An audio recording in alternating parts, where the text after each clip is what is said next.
fellow gunners, Tim here at the Reloading Bench. Okay, I've had a lot of guys ask me, and I don't mean just a few, there's been a bunch of guys ask me how I crimp my 350 Legends. A lot of it's because they think that's how I'm building up pressure, but I'm building up pressure because I'm overloading it. Putting too much powder in it, guys. Okay, so I'm going to switch you around. I'm going to show you what my process is. All right, so I've got one in here, and my die up here is my 350 Legend seating die. So I pull it down, and I seat the bullet. Now my bullet is seated.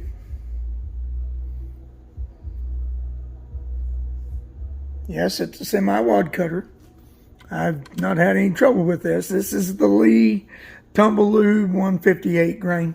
All right, and then I come over here, and this is my 357 factory crimp die with the carbide thing, and I have not enlarged it. And it actually helps the cartridge feed into the gun, and there you go. I can feel when it crimps. Okay, I'm going to show you what that looks like. You can see right there on the rim, the shiny, that means it's crimped. All right, then I'm going to show you this way to show you there is plenty of brass exposed. It's not rolled over where you can't see the brass, so it will catch on the chamber. All right, guys. And if it, since I'm using cast bullet, but I am sizing my bullets to 356 diameter.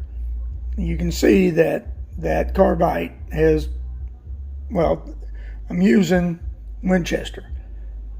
Oh, that ain't Winchester, that's Federal. Anyway, been using Winchester. I don't know how the Federal got in there, but there it is. So, but it's the same thickness as Winchester. They're thicker than the Starline. The Starline doesn't even touch that carbide die. It's thin enough, it don't touch it. So there's a couple benefits to using this 357 factory crimp die.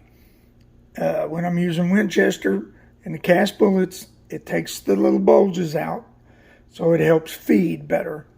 And I don't get a rollover crimp. It's a tapered crimp. And it's a good crimp. All right, guys. Thank you for watching, and I will see you in the next video. I think Tim had something to get off his chest. I don't know what it was, but I think there was something.